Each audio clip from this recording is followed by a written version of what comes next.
जय हिंद दोस्तों, welcome back to my YouTube channel. दोस्तों, पिछली क्लास में हमने बायोलॉजी की एक नई सीरीज शुरू की थी, जिसके अंदर हमने बायोलॉजी के अंदर जो जियोलॉजी वाला भाग है, देखो बायोलॉजी के अंदर मैंने आपको बताया था कि बायोलॉजी की दो शाखाएं होती हैं, एक होती है जियोलॉजी और एक होती है बॉटनी। इसके अंदर हम पेड़ पौधों के बारे में पढ़ते हैं और इसके अंदर है हम जो जीव जंतुओं के बारे में जो अध्ययन करते हैं। हमने कल जियोलॉजी के फर्स्ट चैप्टर सेल के बारे में जो पढ़ना शुरू किया था पिछली क्लास में। एक बार हमने जो कल पढ़ा था हम उसकी एक बार क्या है क्विक जो रिवीजन कर लेते हैं, उसके बाद है जो अपने सेल के जो चैप्टर है उसको आज कंप्लीट करेंगे। देखो, सेल होता है, सेल के अंदर बहुत सारे पार्ट्स के बारे में मैंने जो आपको डिटेल में डिस्कस कराया था। देखो, जो सेल के बाहर होती है वो होती है सेल मेम्ब्रेन, जिसको हम कोशिका झिल्ली बोलते हैं, सेल मेम्ब्रेन। और जो पेड़ पौधों में होती है वह उसकी सुरक्षा के लिए, सेफ्टी के लिए क्या होता है, एक अलग से जो है वॉल पाई जाती है, जिसको हम बोलते हैं सेल वॉल। उसके बाद हमने जो पार्ट्स के बारे में हमने सबसे पहले पढ़ा था माइटोकॉन्ड्रिया के बारे में। क्या करता है माइटोकॉन्ड्रिया, क्या करता है, यह क्रैब साइकिल जो है क्या है, क्रैब साइकिल चलाता है और ऑक्सीजन का प्रवाह करता है, O2 का जो है क्या प्रवाह करता है और क्या करता है 38 ATP में क्या करते हैं मिलकर एक जो है ग्लूकोज का क्या है जो निर्माण करते हैं। और इसलिए इसको क्या कहा जाता है, power house of cell, power house यानी कि शक्ति ग्रह ऑफ सेल, पावर हाउस था। उसके बाद हमने पढ़ा था वैक्यूल्स के बारे में। इसके बाद क्या पढ़ा था हमने, वैक्यूल्स के यानी कि रसदानी। ये क्या करते हैं, यह पानी को स्टोर करके रखते हैं।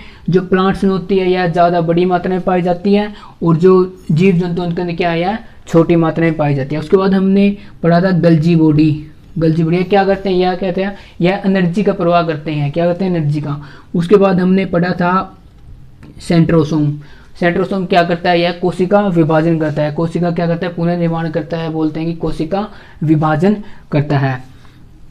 उसके बाद हमने पढ़ा था जो न्यूक्लियस के बारे में क्या पढ़ा था, न्यूक्लियस के बारे में पढ़ा था। यह क्या करता है, यह जो है सेल का ब्रेन होता है और यह इन सबको क्या करता है कमांड देता है या क्या है कंट्रोल करने का काम करता है। उसके बाद हमने पढ़ा था ER यानी कि इंडोप्लाज्मिक रेटिकुलम। यह क्या होता है, यह दो प्रकार का है, कुछ इस तरीके का ऐसे संरचना होती है। इसका एक होता है रफ साइड और एक होता है स्मूथ साइड। जो स्मूथ साइड होता है वहाँ पे क्या फैट यानी कि वसा पाई जाती है, और जो रफ पार्ट होता है वहाँ पर राइबोसोम पाया जाता है। और यह क्या करता है, यह है प्रोटीन, यह है जो प्रोटीन का जो है निर्माण करता है। ये कुछ पार्ट्स है जो हमने पिछली वीडियो में जो इसको डिटेल से डिस्कशन किया था। आज हम सेल के बारे में जो है आगे जो पार्ट्स हैं उनके बारे में जो है पढ़ना शुरू करेंगे। देखो, उस सबसे ये अगला जो पार्ट्स है सेल का ही है वह है लाइसोसोम। उसके बाद हम पढ़ेंगे अब सेल का एक पार्ट होता है लाइसोसोम।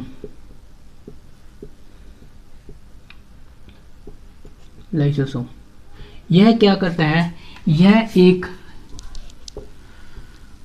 लाइसोसोम यह होता है जो एक थैली नामक संरचना होती है। यह क्या होती है, जो थैला होता है ना, थैला क्या होता है, यह थैली नामक संरचना होती है। इसके अंदर जो होता है एक एंजाइम भरा होता है, इसके अंदर एक एंजाइम भरा होता है जिसे कहते हैं हाइड्रोलाइटिक एंजाइम। इसको बोलते हैं हम हाइड्रोलाइटिक एंजाइम। जो लाइसोसोम होता है इसके अंदर हाइड्रोलाइटिक का जो है एंजाइम पाया जाता है। यह एक थैली नामक जो है संरचना होती है, एक थैले की तरह जो है संरचना होती है। यह करता क्या है, अगर सेल का कोई पार्ट अपना काम करना बंद कर देता है। अगर सेल का कोई काम अपना काम करना बंद कर दे, सपोज करो कि माइटोकॉन्ड्रिया ने बोला कि मैं जो एनर्जी नहीं बनाऊंगा, तो क्या करेगा यह, इसको क्या करेगा, इसको मार देगा।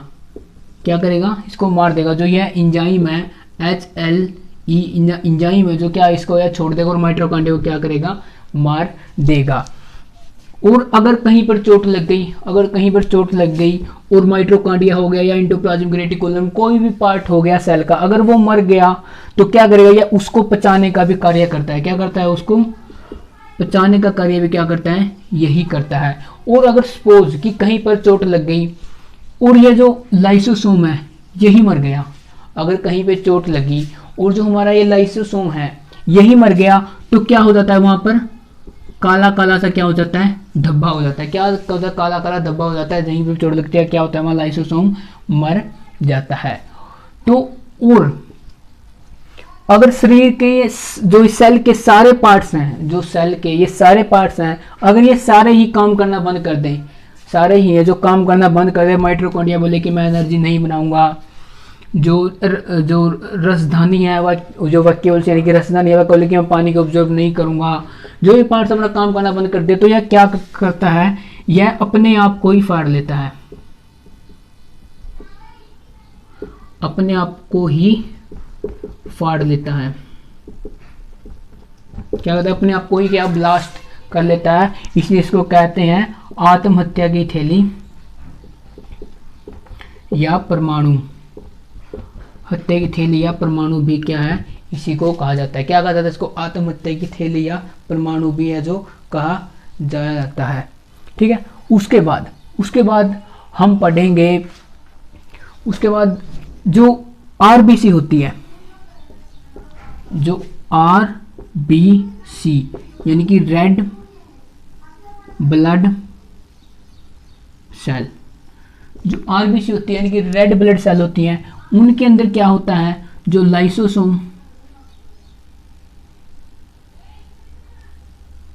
जो है लाइसोसोम नहीं पाया जाता। अगर उनमें लाइसोसोम नहीं है तो क्या होगा, वो खत्म नहीं होगी। लेकिन हमें पता है कि जो आरबीसी है उसका जो लाइफ पीरियड होता है वह 120 दिन होता है, जो हम ब्लड नामक चैप्टर में आगे जाके पढ़ेंगे। जो आरबीसी होता है उसका लाइफ टाइम होता है वह 120 दिन होता है। क्या होता है कि ये 120 दिन है जो जीवित रहता है, उसके बाद क्या होता है, यह मरने लगता है या खत्म हो जाता है। तो यही कहीं तो स्टोर होगा, कोई तो है जो इसको खत्म करेगा या पचाएगा।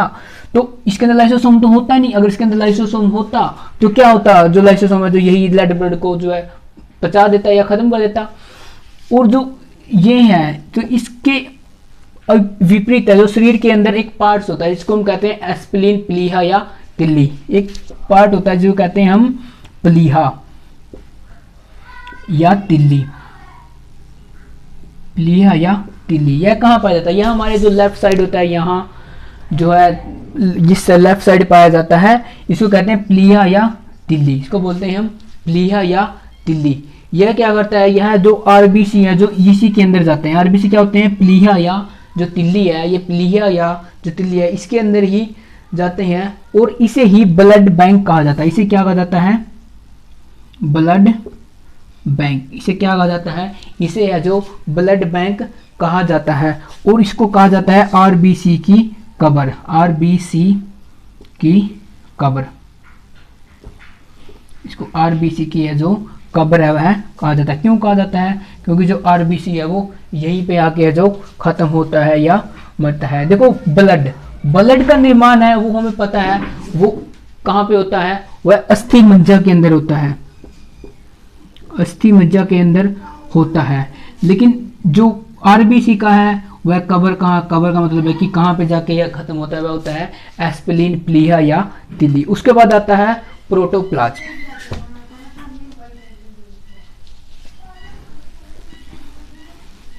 उसके बाद आता है प्रोटोप्लाज्म।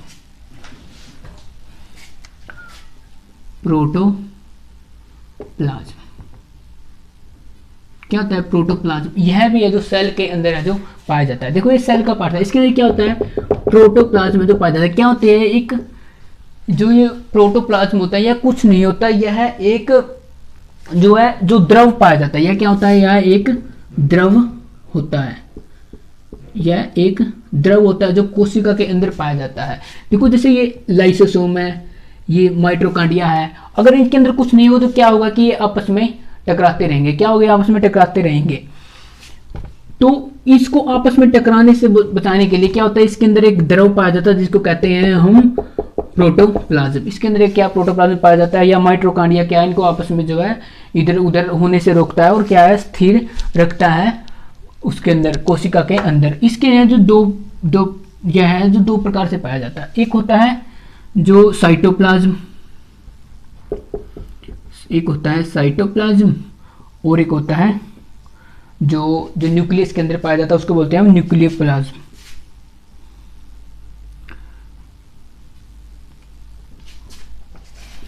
Nucleic plasm. एक होता है कोशिका द्रव, कोशिका द्रव, और एक होता है ये होता है कोशिका द्रव, कोशिका द्रव, और ये होता है न्यूक्लियस को बोलते हैं हम केंद्रक, ये होता है केंद्रक द्रव। यह होता है जो साइटोप्लाज्म या सेल के अंदर पाया जाता है, और जो ये न्यूक्लियोप्लाज्म होता है यह कहाँ पाया जाता है, यह जो न्यूक्लियस होता है यह न्यूक्लियस के अंदर है जो पाया जाता है, यह होता है जो न्यूक्लियस के अंदर है जो पाया जाता है। इन दोनों ही प्लाज्म में क्या होता है, 80% है जो वाटर होता है, 80% क्या होता है, वाटर होता है। जो यह प्रोटोप्लाज्म है, कोशिका द्रव है, कोशिका द्रव ही बोल देते हैं हम इनको। इसके अंदर क्या होता है, जो 80% है वह पानी है जो पाया जाता है, जो 80% है इसके अंदर पानी होता है। और अगर इस पानी में 1% की, अगर इसके अंदर 1% की कमी आ जाती है तो हमें क्या लगता है, हमें प्यास लगती है। अगर इसमें 1% की कमी आ जाती है तो हमें प्यास लगती है। और अगर इसी के अंदर 10% की कमी हो जाए, जो प्रोटोप्लाज्म के अंदर अगर 10% की कमी हो जाए, क्या हो जाती है, हमारी डेथ हो जाती है, डेथ हो जाती है। देखो अगर 1% की कमी होती है तो हमें प्यास लग जाती है, अगर 10% की कमी होती है तो क्या होता है, हमारी यह जो डेथ होती है कि क्या होता है, जो भी इंसान होता है वह मर जाता है। उसके बाद आता है सिलिया और फ्लैजिला, उसके बाद आता है सिलिया और फ्लैजिला।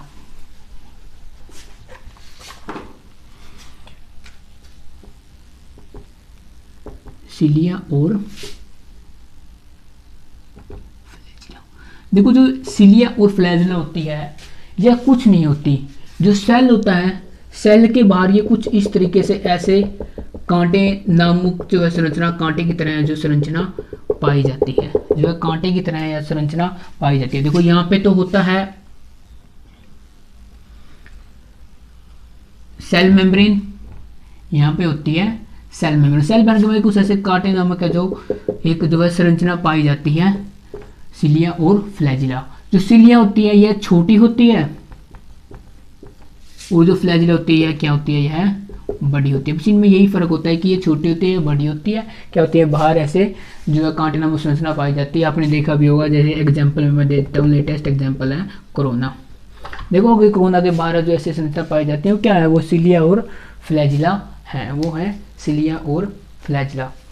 उसके बाद आ जाते हैं हम प्लास्टिक, उसके बाद आ जाते हैं प्लास्टिड सेल, उसके बाद आ जाते हैं प्लास्टिड सेल, इसको बोलते हैं हम लवक, प्लास्टिड सेल, इसको बोलते हैं हम लवक। यह जो मुख्य रूप से पेड़ों में ही पाया जाता है, यह जो है इंसानों में या हम बोले कि जीव जंतुओं में जो यह प्लास्टिड सेल या लवक है यह सिर्फ प्लांट्स में है जो पाया जाता है। कहाँ पाया जाता है, यह सिर्फ प्लांट्स, जो प्लांट्स है यह सिर्फ प्लांट्स के अंदर पाया जाता है। और यह होता है जो प्लांट्स के सेल का होता है,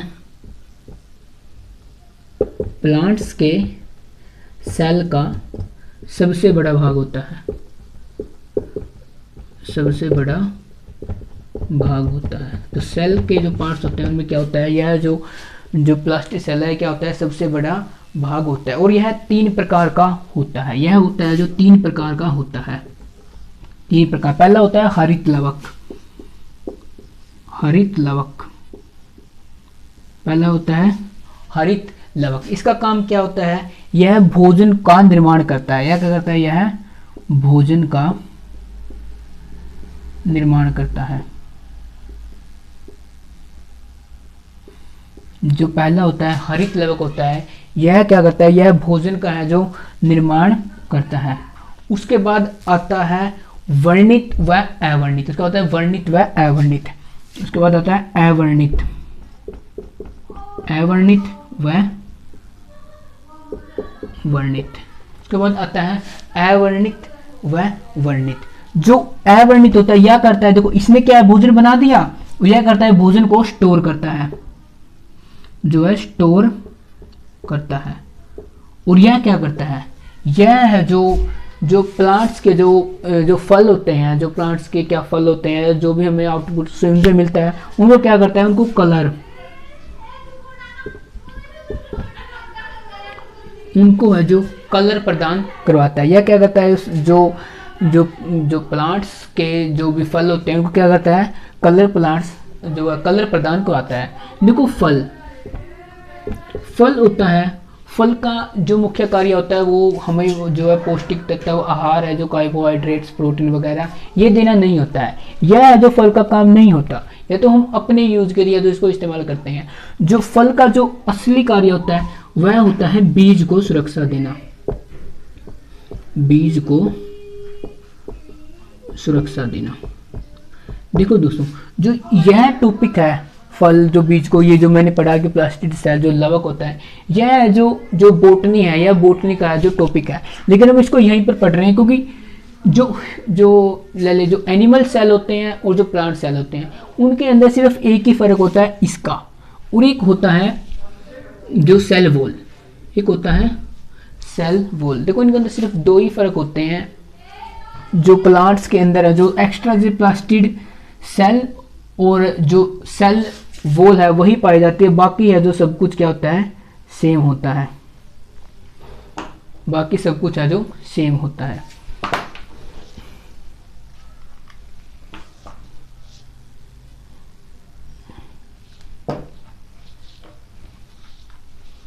उसके बाद ये हो गया प्लास्टिक सेल।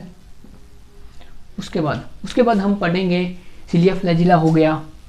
उसके बाद हम पढ़ेंगे क्रोमोसोम। उसके बाद पढ़ेंगे हम क्रोमोसोम। जो न्यूक्लियस होता है, यानी कि जिसको हम केंद्रक बोलते हैं या केंद्रिका, केंद्रिका बोलते हैं।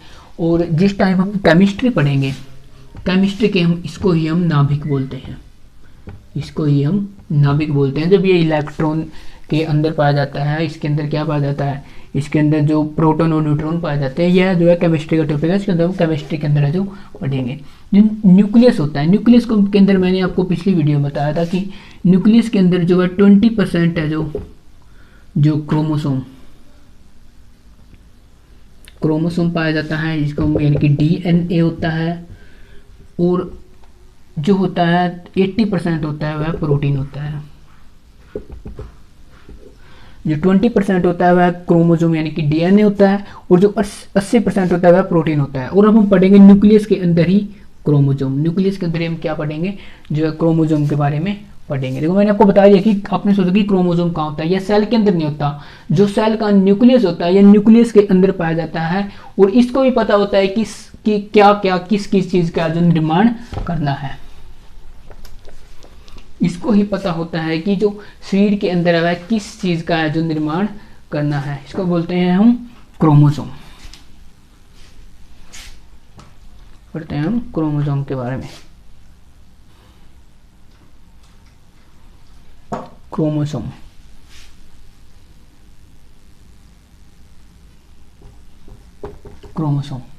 देखो इसको क्या होता है, इसको शरीर के बारे में पता होता है।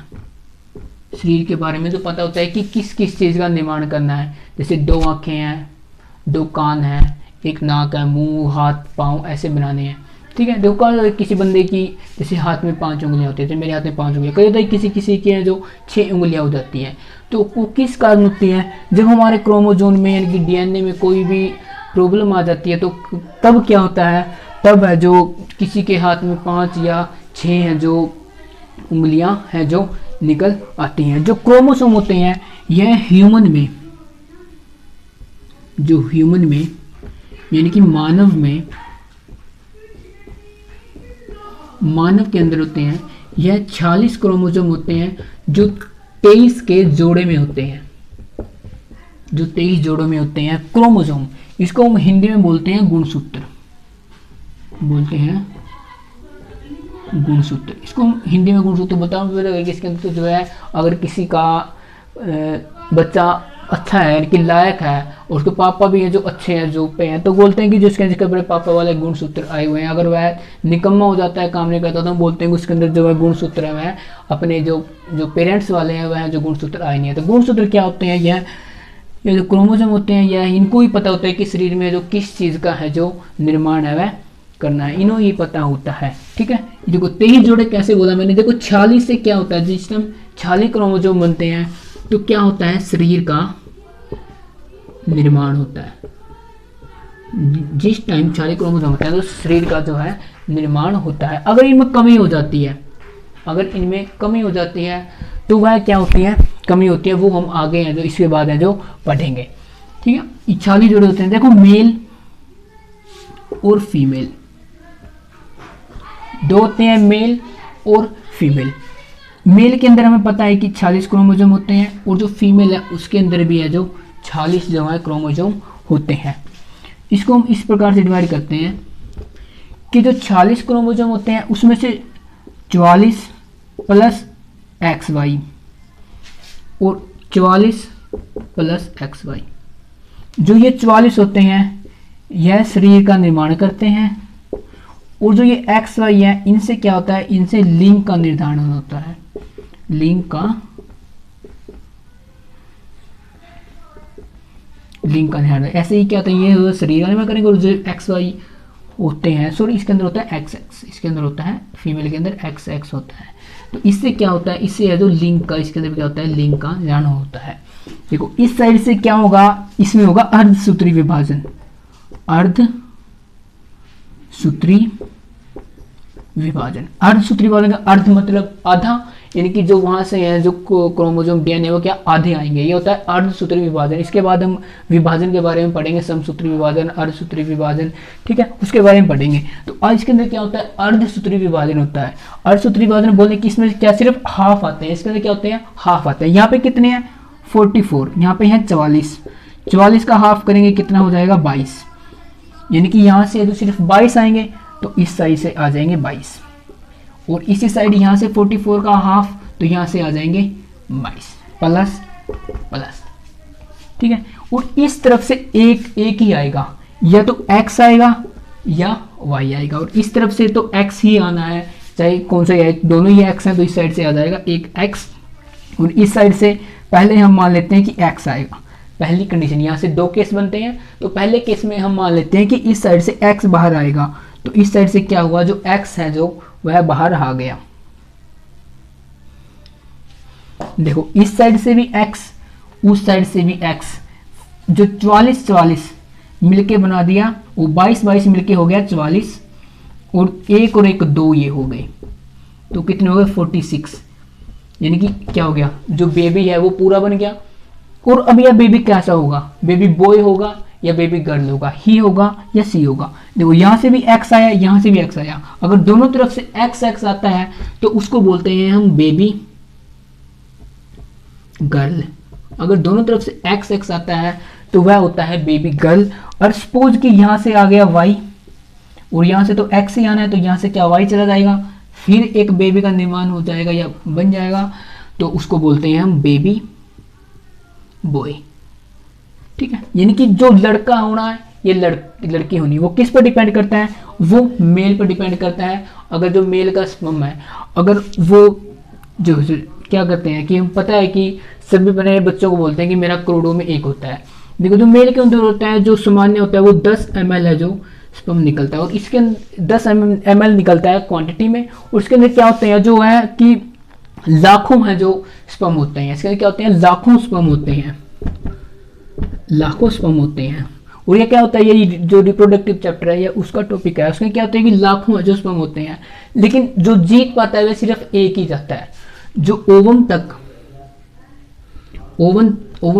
तक पहुंचता है वह सिर्फ एक ही पहुंचता है। तो इसलिए हम कहते हैं कि पहले बुजुर्गों को सुना है कि लाखों में एक है। वो इसलिए बोलते हैं क्योंकि लाखों में से क्या सिर्फ एक ही है जो पहुंच पाता है।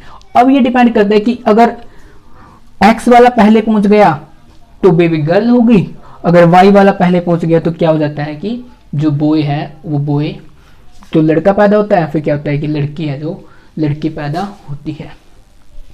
उसके अंदर हम क्या करते हैं, थोड़ा सा कंपैरिजन करके देख लेते हैं प्लांट सेल में और जो है ये एनिमल सेल में। देखो यहाँ पे बना देता हूँ मैं जो सिलोगिज्म के थ्रू वेन डायग्राम से मैं जो इसको समझाने की कोशिश करता हूँ एक बार, ठीक है। वेन डायग्राम से हम समझेंगे कि ये हो गया ऐसे, ये मैं लेता हूँ एनिमल। वेन डायग्राम से पता होगा कि रीजनिंग का टॉपिक है ये, और ये इस साइड में ले लेता हूँ एनिमल और ये लेता हूँ मैं प्लांट्स, ये ले लेता हूँ मैं प्लांट्स। देखो जो दोनों में कॉमन होते हैं, दोनों में कॉमन क्या क्या होते हैं, माइट्रोकांडिया है दोनों में होता है, दोनों के अंदर माइट्रोकांडिया होता है, जो इंडोप्लाज्मिक रेटिकुलम है, न्यूक्लियस है, और जो क्या बोलते हैं हम उनको, जो गल्जी बॉडी होती है, ये दोनों के अंदर है। ये हैं जो कॉमन पाए जाते हैं, कॉमन। अब देख लेते हैं कि अलग क्या होते हैं। अलग हम देखेंगे कि एक होता है, मैंने आपको बताया था कि वैक्यूल्स यानी कि रसधानी, इसके अंदर भी रसधानी होती है, लेकिन इसके अंदर क्या होता है, इसके अंदर जो है ज्यादा बड़ी मात्रा में होती है, और इसके अंदर क्या होता है जो है छोटी मात्रा में जो होती है। इसके अंदर क्या होते हैं, सिलिया और फ्लैजिला।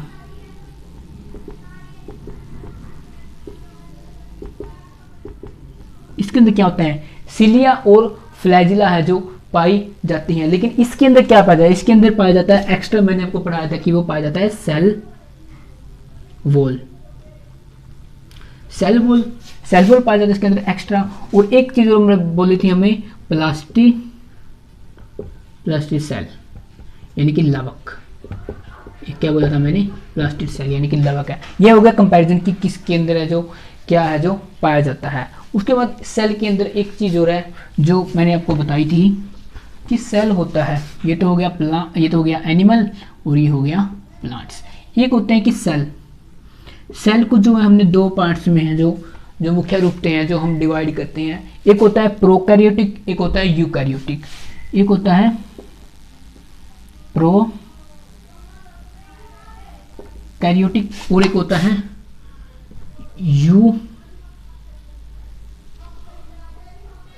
यूकैरियोटिक। इसको बोलते हैं हम प्रोकैरियोटिक और एक होता है यूकैरियोटिक। एक होता है प्रोकैरियोटिक, एक होता है यूकैरियोटिक। जो प्रोकैरियोटिक होती है क्या होती है, छोटी होती है और क्या होती है, अविकसित होती हैं। और वो क्या होती हैं, वो होती हैं जो विकसित होती हैं और बड़ी होती है। ये छोटी होती हैं और अविकसित होती हैं, और यह होती है जो बड़ी होती हैं वह यह क्या होती है, बड़ी होती है, वह जो है विकसित होती है। उसके बाद जो है इसका जो श्वसन है, जो ये सांस लेते हैं, जो श्वसन बोला था मैंने, वो होता है वह जीव द्रव में होता है, जो जीव द्रव के अंदर होता है। और इसके अंदर जो होता है वह होता है जो है माइट्रोकांडिया के अंदर होता है, माइट्रोकांडिया। इसके अंदर क्या होता है, माइट्रोकांडिया, यानी कि जिसको बोलते हैं हम हिंदी के अंदर, ध्यान नहीं है क्या बोलते हैं कि हिंदी के अंदर, ठीक है, माइट्रोकांडिया के अंदर होता है। ठीक है, ये हो गया यहाँ तक। उसके बाद आगे हम पढ़ेंगे न्यूक्लिक एसिड। उसके बाद न्यूक्लिक एसिड पढ़ते हैं। जो न्यूक्लिक एसिड है वह दो प्रकार का होता है, एक होता है राइबोज न्यूक्लिक एसिड और एक होता है डाइऑक्साइड न्यूक्लिक एसिड। उसके बाद हम पढ़ेंगे न्यूक्लिक एसिड।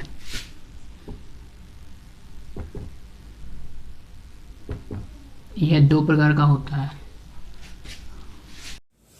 देखो न्यूक्लिक एसिड, एक होता है dioxide nucleic acid,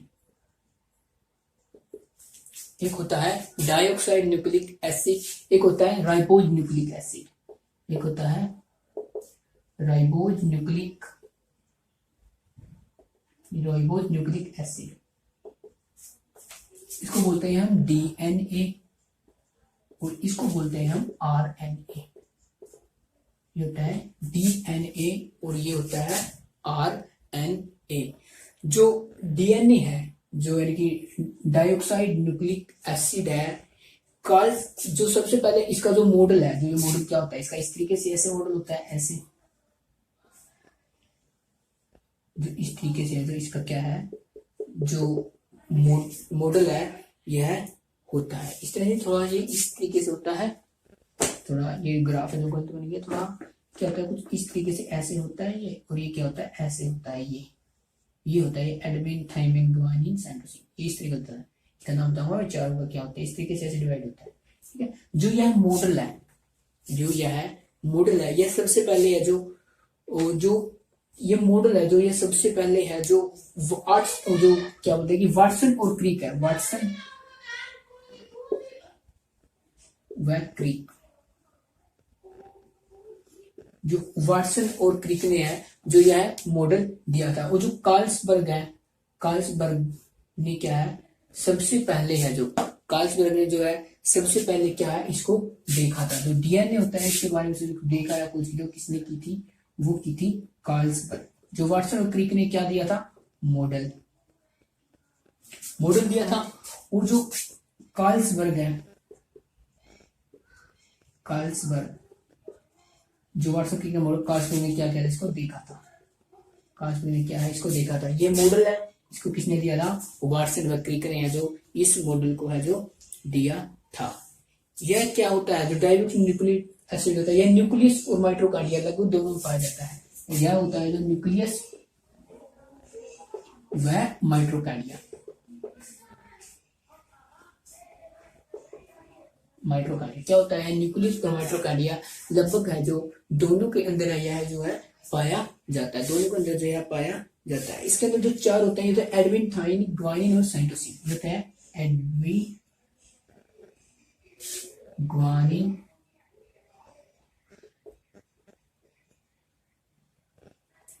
admin thymine, sorry adenine thymine guanine, adenine thymine, adenine thymine guanine and cytosine, triple bond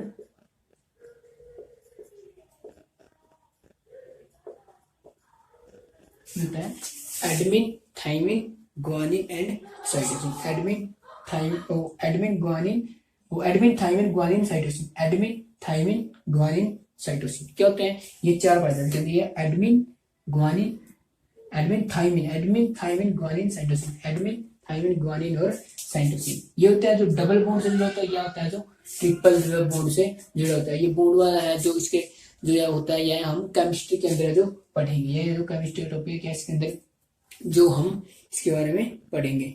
जो इसके अंदर जो द्रव है वह जो है फोटो क्या होता है, वह फास्फोरस इसके अंदर द्रव पाया जाता है, जो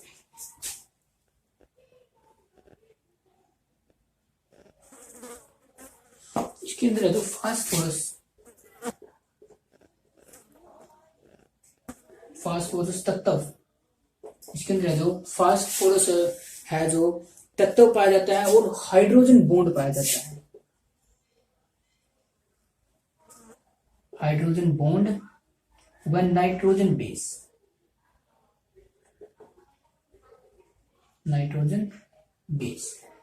जो इसके अंदर है हाइड्रोजन बॉन्ड पाया जाता है, और जो है नाइट्रोजन है जो बेस है वह इसके अंदर है जो पाया जाता है, एडमिन ग्वानिन साइटोसिन। अब देखो जो यह क्या होता है, वर्ष यह होता है डबल हेलिक्स, यह मॉडल होता है डबल हेलिक्स।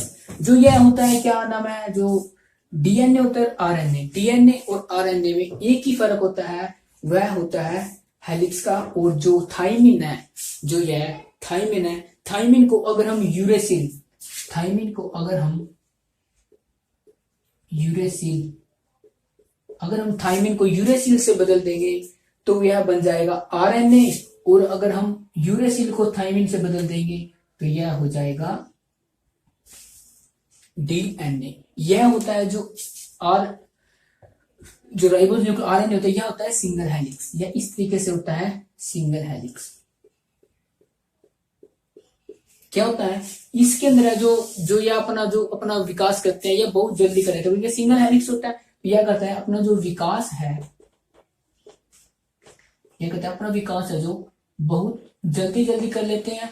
और जो म्यूटेशन है वह भी क्या होता है इसके अंदर जो है जल्दी जल्दी होती है। जो ये कहते हैं अपना विकास है वो भी जल्दी कर लेते हैं, और जो इसके अंदर जो म्यूटेशन है वह भी है जो बहुत ही जल्दी जल्दी है जो होती है। ठीक है, देखो अभी जो कोरोना है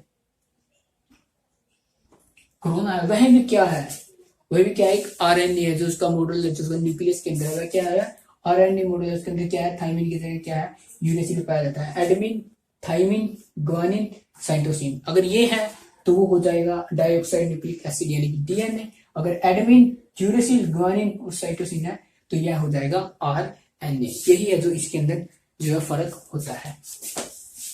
उसके बाद आगे हम देखते हैं कि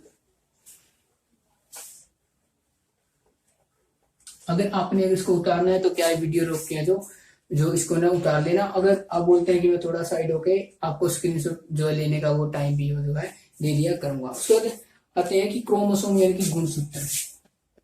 क्रोमोसोम एक बार और पढ़ेंगे हम क्रोमोसोम के बारे में, जो उसके की डीएनए का उसके अंदर है जो क्या रोल होता है उसके बारे में पढ़ेंगे हम। क्रोमोसोम क्या कहते हैं, क्रोमोसोम इसको बोलते हैं गुणसूत्र। गुणसूत्र कहते हैं गुणसूत्र, क्रोमोसोम यानी कि गुणसूत्र। जो क्रोमोसोम होता है इसका मॉडल कुछ इस तरीके से होता है, ऐसे होता है, ये इस तरीके से होता है।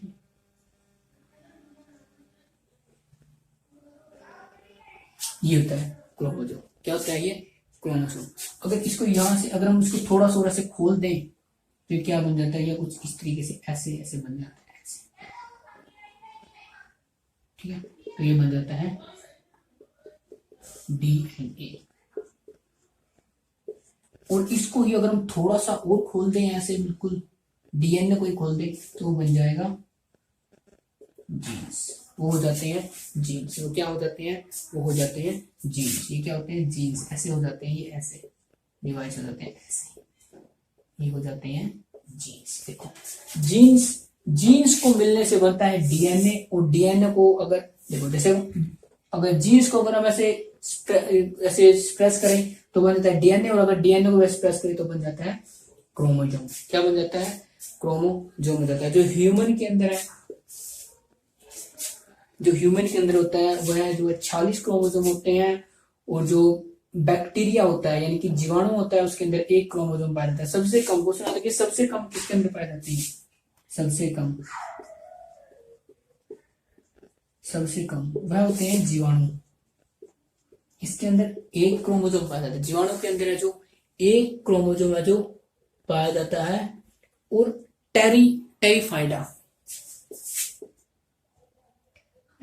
टेरिटोफाइटा इसके अंदर क्या होता है, सबसे ज्यादा 1600 क्रोमोसोम है जो पाए जाता है। सबसे ज्यादा 1600 क्रोमोसोम है जो पाए जाते हैं।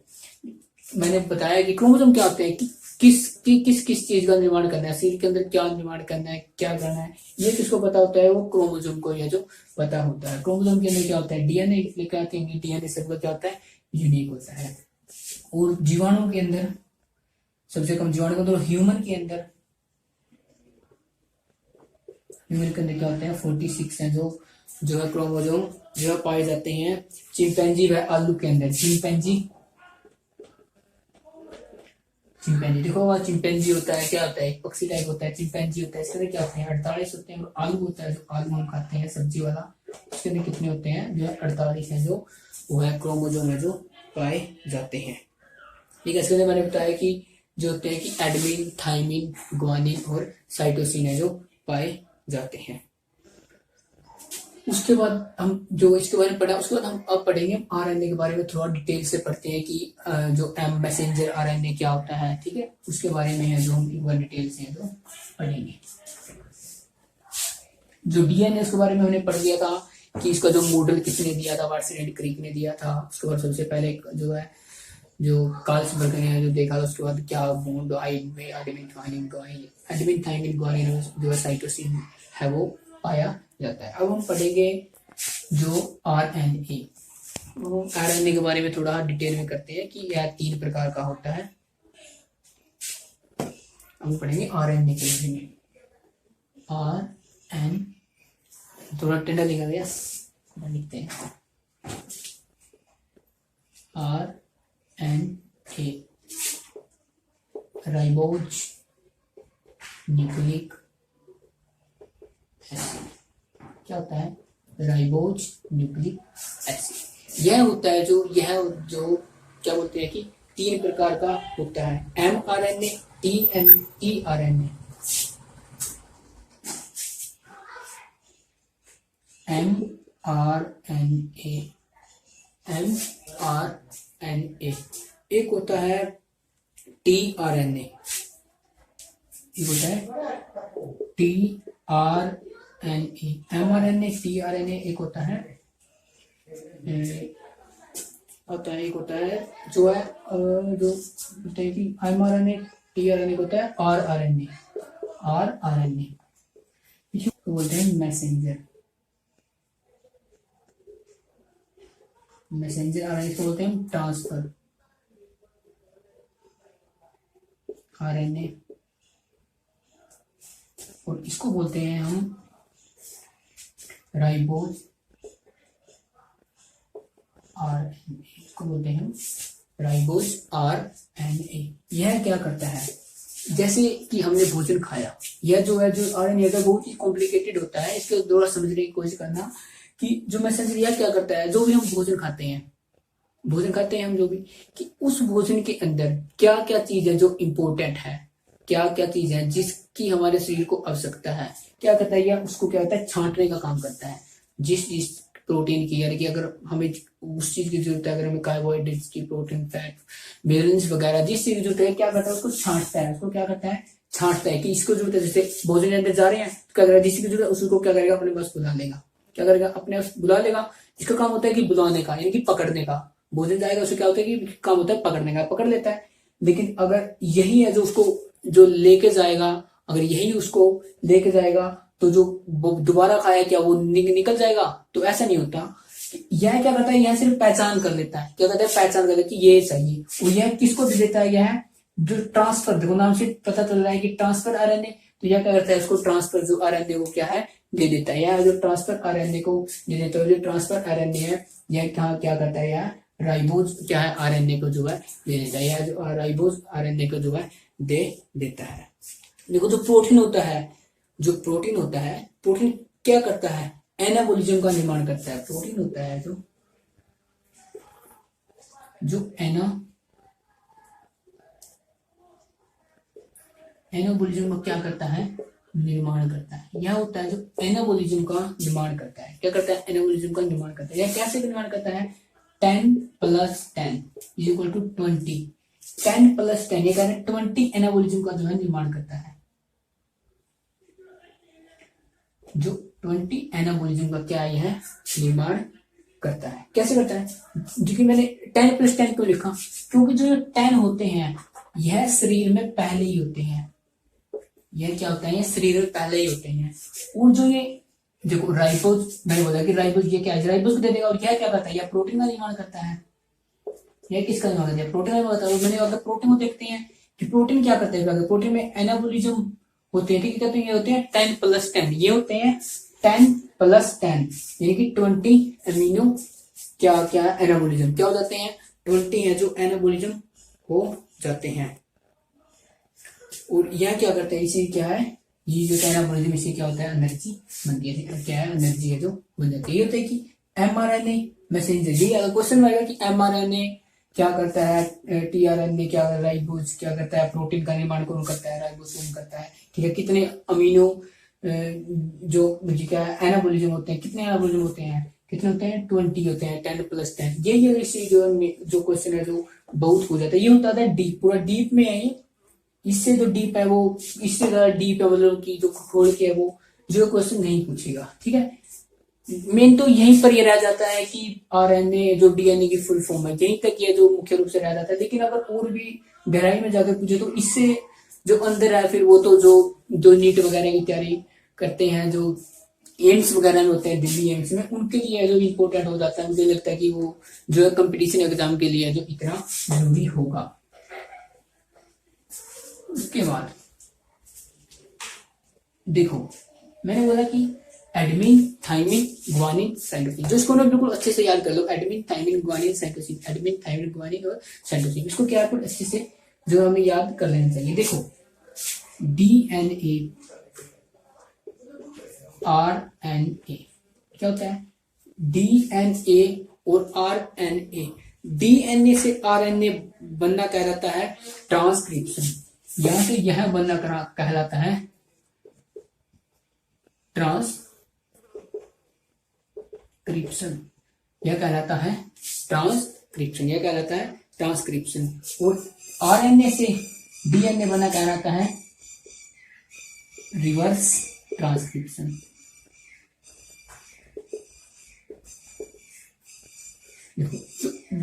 जो क्या बोलते हैं कि हम डीएनए से आरएनए बना कहलाता है ट्रांसक्रिप्शन, और इससे उल्टा बन जाना ये होता है रिवर्स ट्रांसक्रिप्शन। और आरएनए से क्या बनना है, आरएनए से देखो मैंने बताया कि एमआरएनए, टीआरएनए और आरआरएनए, ये आरएनए होते हैं। और इनसे क्या होता है, अगर प्रोटीन का निर्माण होता है, इनसे क्या होता है आगे जो है आयन से क्या होता है आगे प्रोटीन निर्माण होता है। इसको बोलते हैं हम ट्रांसलेशन, इसको बोलते हैं हम ट्रांसलेशन।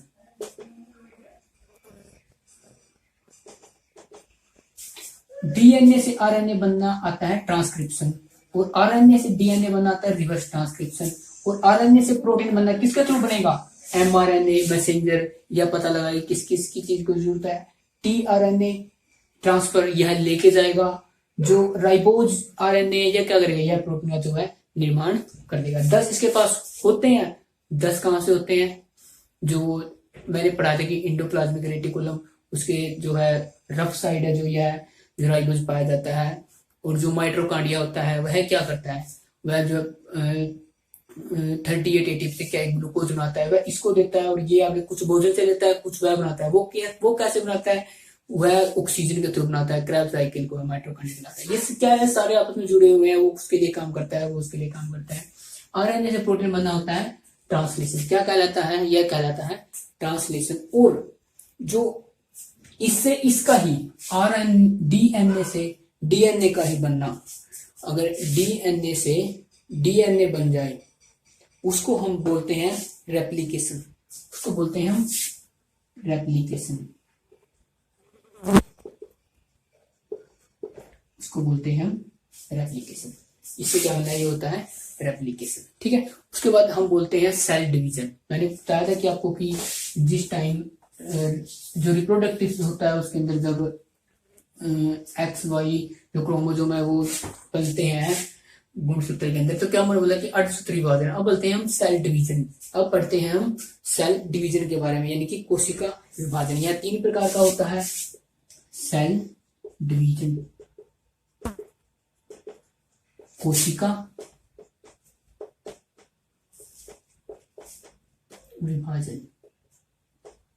देखो मैंने कल जो कोशिका विभाजन है कल वाले जो क्लास में भी अच्छे से जो बताया था, क्या होता है कि जो कोशिका विभाजन है क्या होता है, कोशिका का पुनर्निर्माण होता है। एक कोशिका से दूसरी कोशिका का बनना क्या कहलाता है, सेल डिवीजन, यानी कि जो कोशिका विभाजन कहलाता है। जैसे ऐसी इस नामक संरचना होती है, इसका कुछ इस तरीके से ऐसे बन जाना, इसके बाद क्या होता है इसका बिल्कुल पतला सा ऐसे बन जाना, और उसके बाद क्या होता है इसका 2 में कन्वर्ट हो जाना, उसके बाद ये होता है सेल डिवीजन।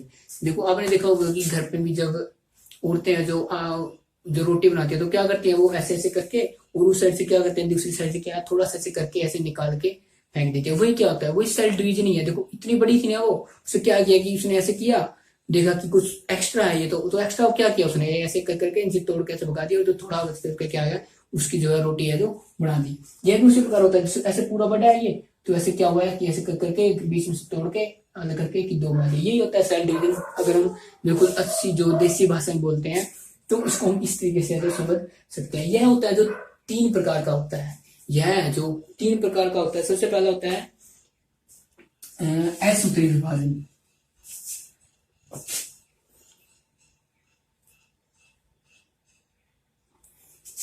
सबसे पहले होता है असूत्री विभाजन। सबसे पहले होता है असूत्री विभाजन। दूसरे नंबर पे होता है समसूत्री विभाजन। समसूत्री विभाजन। और तीसरे नंबर पे होता है अर्धसूत्री विभाजन। अर्धसूत्री विभाजन।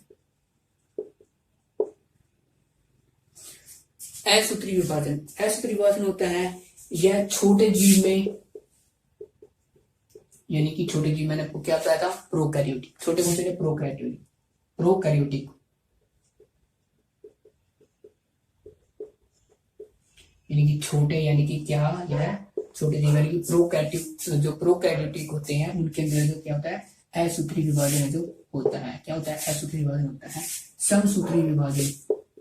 समसूत्री विभाजन होता है कि जितने जो है यानी कि सेल्स का है, जो जितने सेल्स का जो है नुकसान हुआ है उतने ही सेल का दोबारा से निर्माण हो जाना होता है समसूत्री विभाजन। यानी कि जितने का हमें लॉस हुआ है उतनों का ही निर्माण हो जाना क्या होता है, समसूत्री विभाजन होता है। और कई बार हम क्या देखते हैं कि जो है समसूत्री विभाजन है यह किसी के अंदर है जो ज्यादा होने लग जाता है। क्या होता है, यह जो समसूत्री विभाजन है यह क्या होने लग जाता है, ज्यादा होने लग जाता है। और ज्यादा होने है क्या कर लेता है, यह जो कैंसर का रूप है जो ले लेता है। यह क्या करता है, यह जो कैंसर का रूप ले लेता है जो समसूत्री विभाजन। मैंने आपको बताया था कि जो ब्रेन के न्यूरॉन होते हैं उसके अंदर है जो या जो क्या नाम है, कोशिका विभाजन नहीं होता। क्योंकि इसके अंदर कोशिका विभाजन जो है, मैंने बताया था कि जो सेंट्रोसोम है वह नहीं पाया जाता। लेकिन फिर भी है जो ब्रेन ट्यूमर, लेकिन फिर भी ब्रेन ट्यूमर होता है। वह क्यों होता है, क्योंकि ब्रेन के अंदर जो 90% है वह होती है जो तंत्रिकाएं होती हैं। मैंने आपको ये पिछली वीडियो बताया था, एक बार आपका क्या है रिवीजन भी हो जाएगा इसी बहाने, कि जो 20% है वह तंत्रिका जो कोशिका यानी कि न्यूरॉन सेल है वो पाए जाते हैं। लेकिन जो 10% होते हैं वह जो गिलियल सेल होते हैं, 10% है जो गिलियल सेल होते हैं। और जो गिलियल सेल होते हैं इनके अंदर क्या है, इनके अंदर सेंट्रोसोम पाया जाता है। इनके अंदर जो सेंट्रोसोम पाया जाता है जिससे क्या होता है कि ब्रेन ट्यूमर है जो है हो जाता है। उसके बाद अर्धसूत्री विभाजन। अर्धसूत्री विभाजन मैंने आपको बताया कि यह कहाँ होता है, रिप्रोडक्शन के अंदर होता है। जब 46 क्रोमोसोम होता है तो उसमें से 46 क्रोमोसोम होते हैं मेल और फीमेल के अंदर। तो यहाँ से भी आते हैं, यहाँ से भी आते हैं, मिलकर कितने बनाते हैं 46 क्रोमोसोम जो है नई बेबी का जो बर्थ है या जन्म है जो है वह जो लेता है। ठीक है, ये हो गया कि अर्धसूत्री विभाजन मैंने आपको समझाया था कि कैसे कैसे कि इस तरफ से एक्स आएगा वाई आएगा, जो इसको हम बता देते हैं कि ऐसे मेल फीमेल क्या होते हैं, यहाँ से 46 होते हैं, यहाँ भी 46 होते हैं। ये होते हैं 44 प्लस एक्स वाई, और यहाँ होते हैं 44 प्लस एक्स एक्स। ये होते हैं 44 प्लस एक्स वाई, और ये होते हैं 44 प्लस एक्स एक्स। इसको बोलते हैं हम ऑटोसम। इस साइड वाले होते हैं इसको बोलते हैं हम ऑटोसम, इसको बोलते हैं हम ऑटोसम। और जो इस साइड होते हैं इसको बोलते हैं हम एलोसम। ये क्या करते हैं, यह जो शरीर का निर्माण करते हैं, और ये क्या करते हैं, यह लिंग यानी कि लिंग का निर्धारण करते हैं कि क्या होगा, कि लड़का होगा या लड़की होगा। उसके बाद कुछ होते हैं कि जो हमारे जो क्रोमोसोम होते हैं उनके अंदर क्या है, या तो कमी हो जाती है या क्या हो जाती है, वो ज्यादा हो जाती है। जो क्रोमोसोम होते हैं वो क्या होते हैं, उनमें या तो कमी हो जाती है या ज्यादा हो जाता है, उसको हम सिंड्रोम कहते हैं। या क्या होती है, एक प्रकार की बीमारी ही मान सकते हैं कि बीमारी होती है सिंड्रोम, या जो शुरू से ही हो जाती है, इसको कहते हैं हम सिंड्रोम।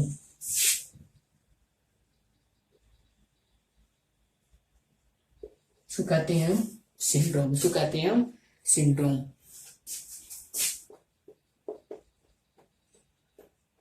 सिंड्रोम इसे हमारे अंदर क्या होता है, मैंने बोला कि 46 क्रोमोसोम पाए जाते हैं।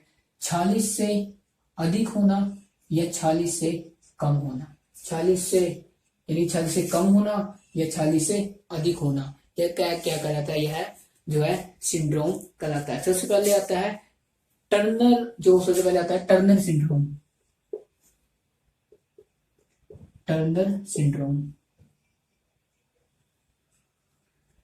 सबसे पहले आता है टर्नर और टर्नर सिंड्रोम। इसके अंदर क्या होता है, जो क्रोमोसोम की संख्या है वो 45 यानी कि 45 हो जाती है। इसके अंदर क्या है, जो क्रोमोसोम की संख्या है जो 45 हो जाती है। और इसे क्या हो जाता है, जो महिलाओं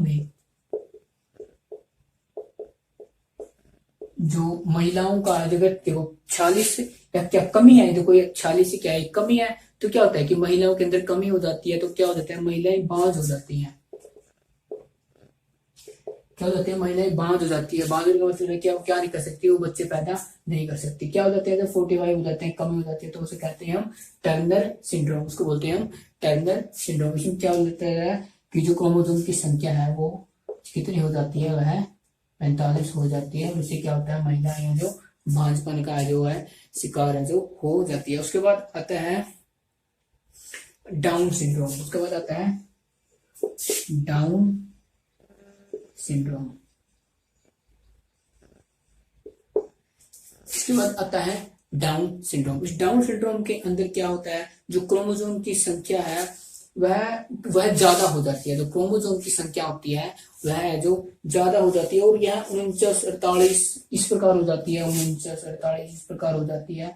तो क्या करते हैं कि जो इंसान होता है वह अजीब सा दिखने लग जाता है। अजीब सा दिखने का मतलब है कि होठ लंबा हो जाएगा, शरीर का जो विकास बहुत ज्यादा ही हो जाएगा, बहुत मुंह है जो बहुत बड़ा हो जाएगा, होठ जो ऐसे लटक जाते हैं, बड़े बड़े होठ हो जाते हैं।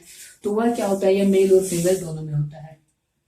मेल व फीमेल क्या होता है, फीमेल मेल और फीमेल है जो दोनों के अंदर पाया जाता है।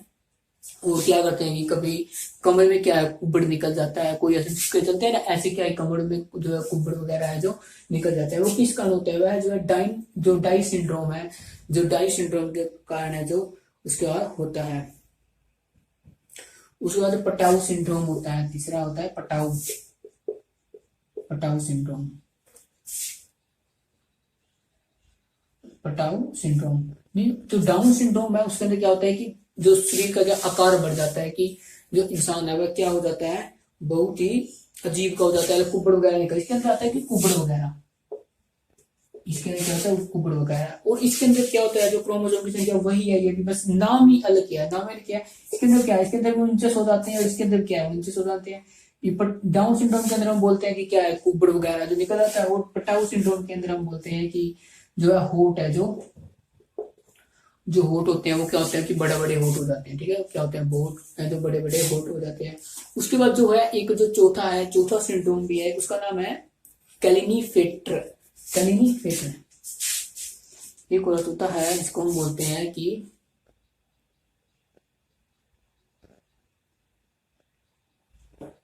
कैलिनीफेटर।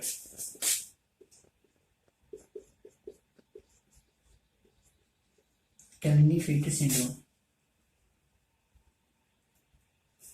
क्या होता है, कैलिनीफेटर सिंड्रोम। इसका क्या होता है, क्रोमोसोम की संख्या क्या हो जाती है, 47 हो जाती है। क्रोमोसोम की संख्या क्या हो जाती है, एक ज्यादा हो जाती है।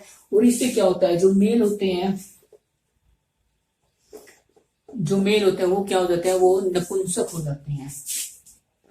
जो मेल है वो जो नपुंसक हो जाते हैं। देखो सिंड्रोम क्या होता है कि क्रोमोसोम में कमी हो जाना। टर्नर सिंड्रोम मतलब अगर कम हो जाए कि 45 से 46 हो गए, यानी कि कम हो गए, तो क्या होता है, महिलाएं बांझपन का शिकार हो जाती है। डाउन सिंड्रोम से क्या होता है, कुबड़ वगैरह क्या होता है कि शरीर में निकल आता है। कुबड़ क्या वो एक्स्ट्रा ही चीज है ना, शरीर के अंदर जो होना था उससे एक्स्ट्रा ही है ना वो, तो इसलिए क्या होता है, वो डाउन सिंड्रोम होता है। ठीक है, उसके क्या 49-48 जो 50 के आसपास चली जाती है तो क्या होता है मेल के अंदर क्या आपको जो शरीर का ज्यादा विकास हो जाता है, ठीक है शरीर का।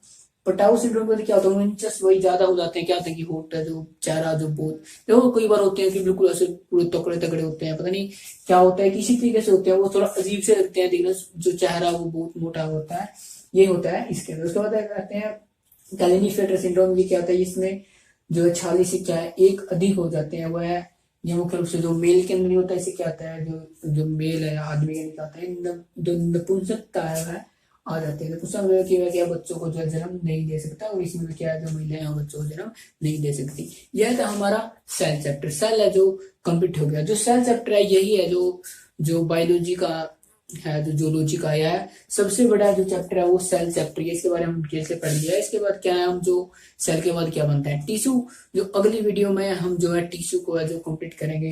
टिश्यू वो ज्यादा जो है लंबा चैप्टर नहीं है, आधा घंटे की या 35 मिनट की, तो इतनी वीडियो की बनेगी। जो सेल है वो आज कंप्लीट हो गया और सबसे लंबा टॉपिक है। उसके बाद है जो हम धीरे धीरे उसके बाद जो हम पाचन के बारे में, जो हड्डियों के, इसके बाद जो हड्डियों के बारे में शुरू करेंगे, जो कंकाल तंत्र है उसके बारे में, सभी हड्डियों के नाम वगैरह है वो याद करेंगे।